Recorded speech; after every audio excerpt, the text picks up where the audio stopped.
नमस्कार दोस्तों, 11 अप्रैल साल 1970 अमेरिका के केनेडी स्पेस सेंटर से अपोलो 13 मिशन का रॉकेट लॉन्च होता है। 1, 0. We have commit and we have liftoff at 2:13. इसमें बैठे हैं 3 एस्ट्रोनॉट्स जो चांद पर जा रहे हैं। लेकिन दिलचस्प बात यह है कि 1 साल भी नहीं गुजरा है उस दिन से जिस दिन नील आर्मस्ट्रांग ने पहली बार चांद पर कदम रखा था। और नासा का ये ऑलरेडी तीसरा मिशन था लोगों को मून तक भेजने का। पिछले 2 मिशंस के सक्सेस को देखकर इस रॉकेट में बैठे एस्ट्रोनॉट्स बड़े कॉन्फिडेंट थे अपने मिशन को लेकर और अपने सपने को लेकर। इनका सपना चांद पर कदम रखने का। लेकिन इस वक्त ये इस बात से बेखबर थे कि इनका ये सपना कभी हकीकत नहीं बनेगा। 13 अप्रैल साल 1970 जब इनका स्पेसक्राफ्ट धरती से करीब 3,30,000 किलोमीटर दूर था, अचानक से इन्हें एक धमाके की आवाज सुनाई देती है। एक बहुत बड़ा धमाका जिससे पूरा स्पेसक्राफ्ट हिल जाता है। कुछ ही सेकंड्स के अंदर 10 वार्निंग लाइट्स और अलार्म्स बजने लगते हैं, बड़ी तेज। पता चलता है कि इनका एक ऑक्सीजन टैंक पूरी तरीके से फट चुका है और दूसरे ऑक्सीजन टैंक में हवा बड़ी तेजी से कम हो जा रही है।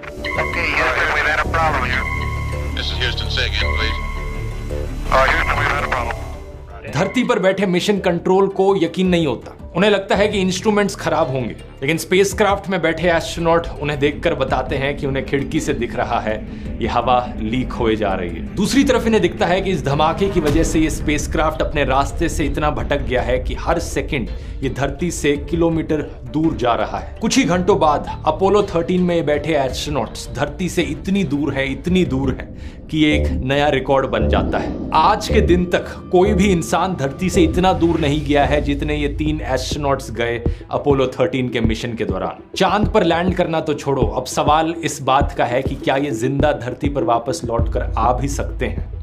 ये है अपोलो 13 की दिल दहला देने वाली कहानी। Carbon dioxide levels in the lunar module rising. The main heat shield was not designed to operate in free space for extended periods of time. The crew were beginning to suffer. It was a dire state. It was a real emergency situation.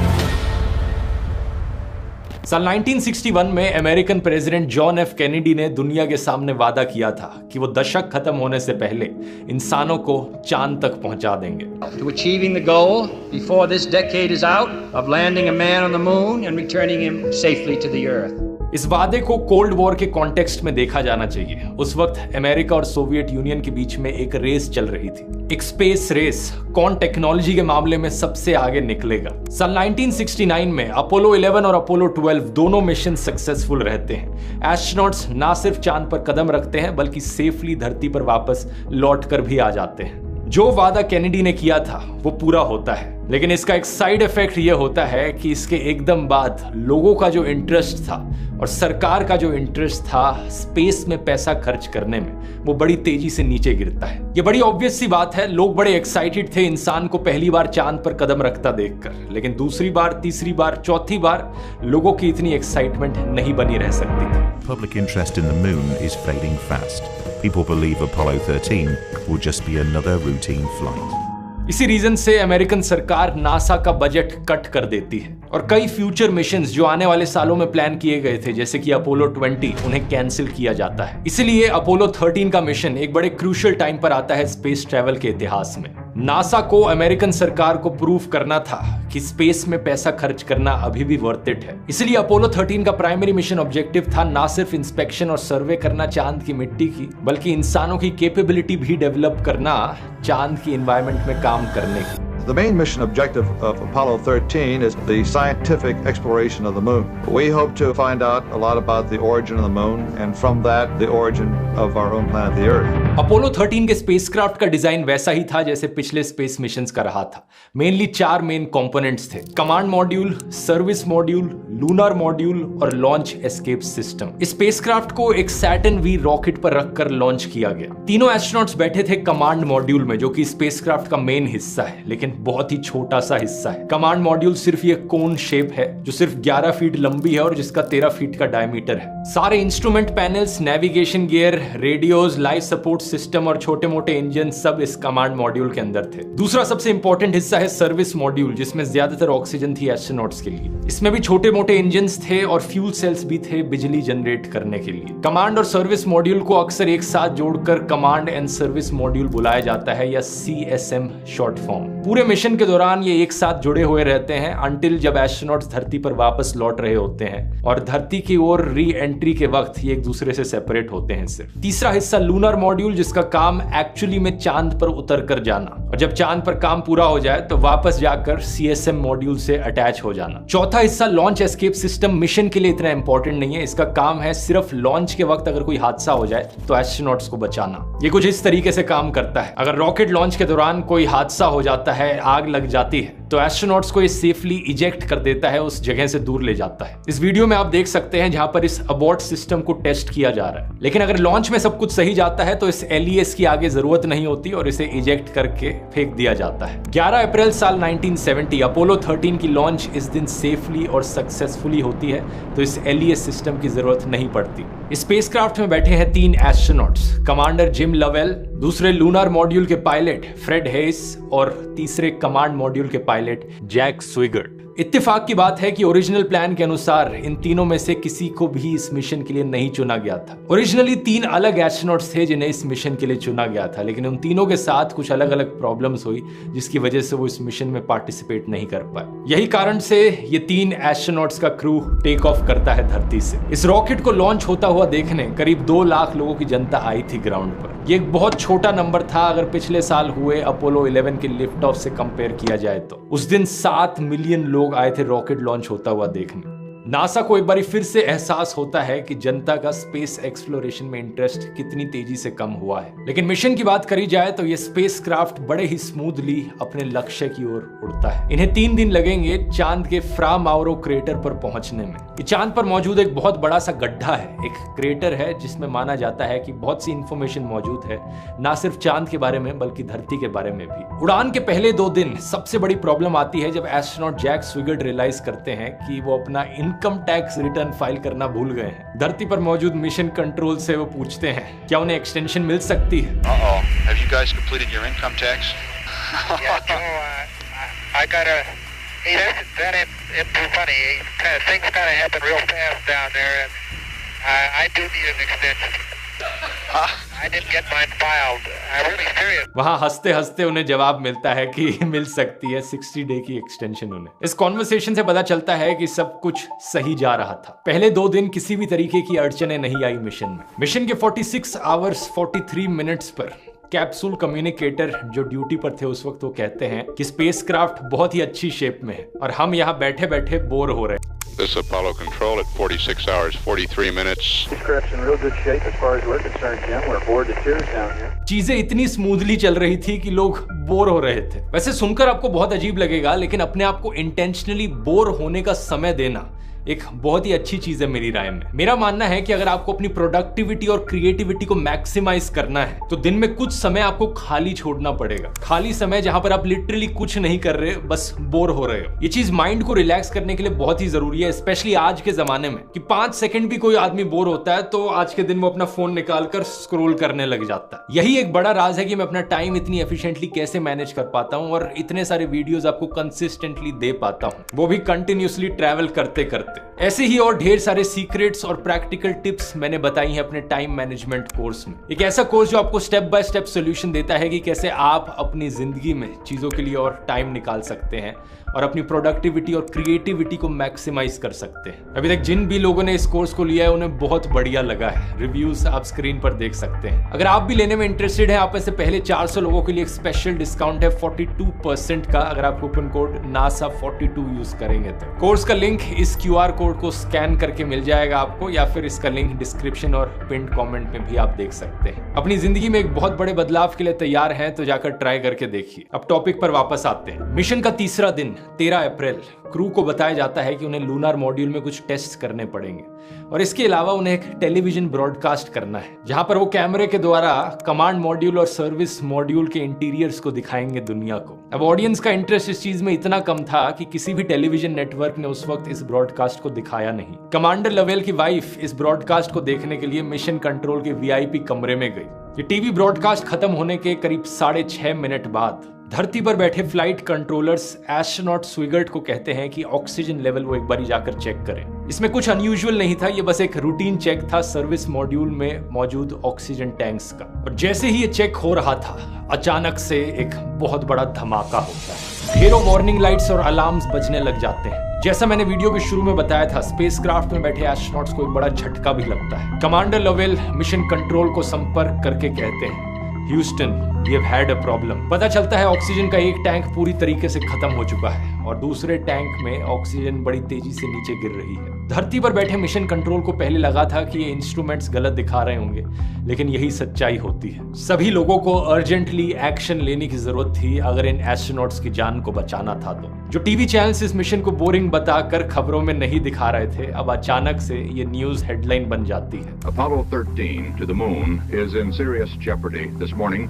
and is not going to make a moon landing. Spacecraft में मौजूद oxygen tanks sphere shape के थे जिनमें oxygen को liquid form में store किया जाता था। इनके सेंटर में एक हीटर लगा हुआ था जिससे इस लिक्विड ऑक्सीजन को गैस में कन्वर्ट करते थे। और अपोलो 13 पर सर्विस मॉड्यूल में ऐसे 2 टैंक लगे थे ऑक्सीजन के। ये जो टैंक नंबर 2 था, इसे ओरिजिनली अपोलो 10 में इंस्टॉल किया गया था, लेकिन वहां से मॉडिफिकेशन के लिए हटा दिया गया था और एक माइनर एक्सीडेंट हुआ था इसको लेकर। गलती से ये नीचे गिर जाता है रिपेयरिंग के वक्त और डैमेज हो जाता है। इसके अंदर की जो एक ट्यूब थी वो डैमेज हो गई थी और इंस्पेक्शन के वक्त किसी ने उसे देखा नहीं था। इसकी टेस्टिंग करते वक्त लोगों ने नोटिस किया था कि ये टैंक पूरा खाली नहीं होता था, तो बची कुची ऑक्सीजन को पूरा खत्म करने के लिए यहाँ पर हीटर्स का इस्तेमाल किया जाता था ताकि उसे पूरा बॉयल ऑफ कर दिया जाए। बाद में हमें पता चलता है यहाँ अंदर लगाया गया जो थर्मोमीटर था वो मैक्सिमम 30 डिग्री सेल्सियस तक टेम्परेचर दिखा सकता था, लेकिन इस टैंक के अंदर जब ऑक्सीजन को हीट करने के लिए हीटर का इस्तेमाल किया जाता था तो टेम्परेचर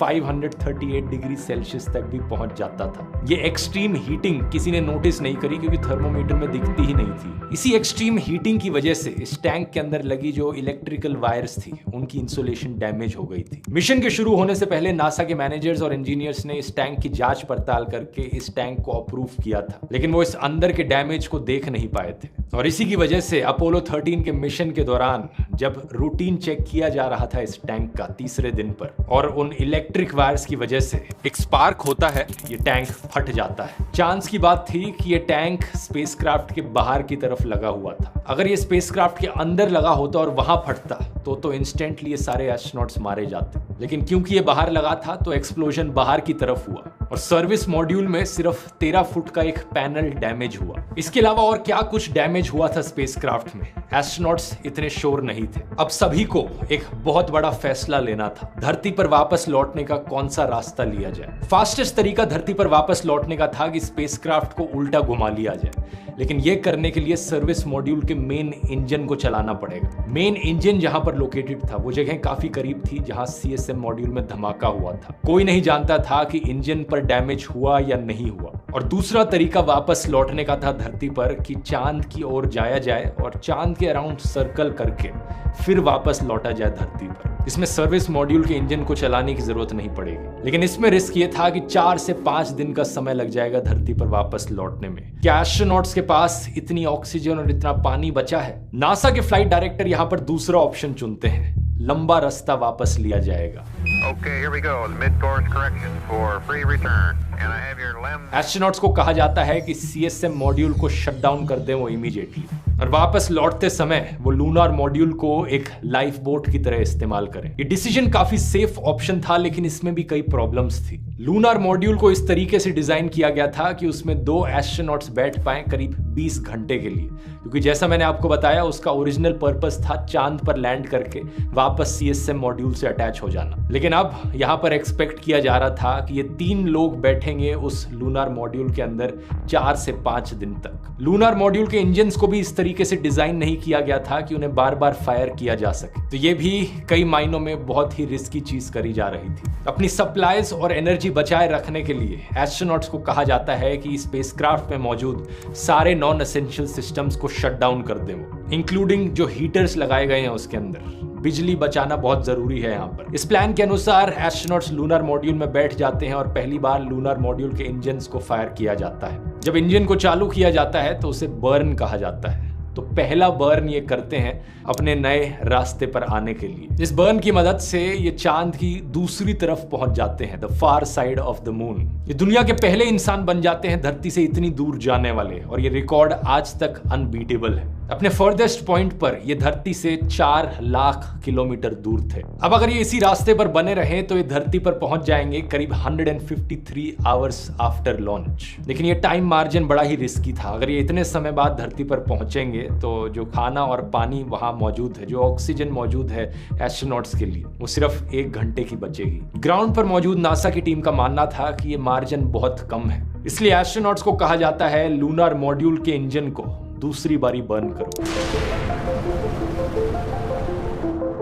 पहले मिशन कंट्रोल में बैठे इंजीनियर्स ने बहुत सारी कैलकुलेशंस करी थी ये पता लगाने के लिए कि लूनार मॉड्यूल का इंजन ये दूसरा बर्न हैंडल कर भी पाएगा या नहीं। ये कैलकुलेशंस सही प्रूव होती हैं जब दूसरा बर्न किया जाता है, जिसकी मदद से 153 आवर्स का फ्लाइट टाइम अब 143 आवर्स पर आ जाता है। 11 घंटे का मार्जिन ऑफ सर्वाइवल। इससे पहले कि एस्ट्रोनॉट्स रिलैक्स होकर बैठ पाए, एक दूसरी बड़ी प्रॉब्लम सामने आती है, कार्बन डाइऑक्साइड की हाई कॉन्सेंट्रेशन। इन स्पेसशिप्स में दोस्तों ऑक्सीजन टैंक्स होने के अलावा कार्बन डाइऑक्साइड को हटाने के लिए लिथियम हाइड्रोक्साइड के कैनिस्टर्स होते हैं। जब एस्ट्रोनॉट्स सांस लेते हैं अंदर ऑक्सीजन, मुंह से कार्बन डाइऑक्साइड निकलती है।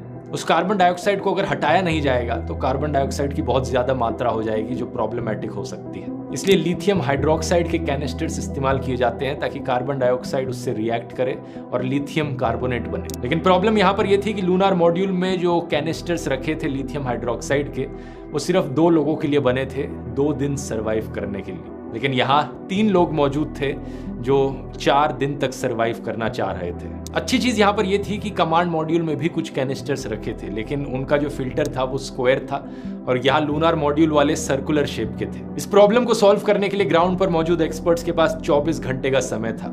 एस्ट्रोनॉट्स स्पेसक्राफ्ट से कम्युनिकेट करके बताते हैं कि उनके आसपास क्या क्या चीजें मौजूद हैं। प्लास्टिक बैग्स, कार्डबोर्ड, कुछ सूट के होजेस, कुछ डक्ट टेप, कुछ ऐसा बनाया जाए जिससे इस प्रॉब्लम का सोल्यूशन निकाला जा सके। और कुछ ही घंटों बाद एक्सपेरिमेंट करने के वो एक कॉन्ट्रैप्शन बनाते हैं जिससे ये सब काम कर सके। स्टेप बाय स्टेप इंस्ट्रक्शंस देने के बाद एक नया डिवाइस बनाया जाता है वहां मौजूद चीजों से, जिससे कार्बन डाइऑक्साइड का लेवल वापस नीचे गिरता है।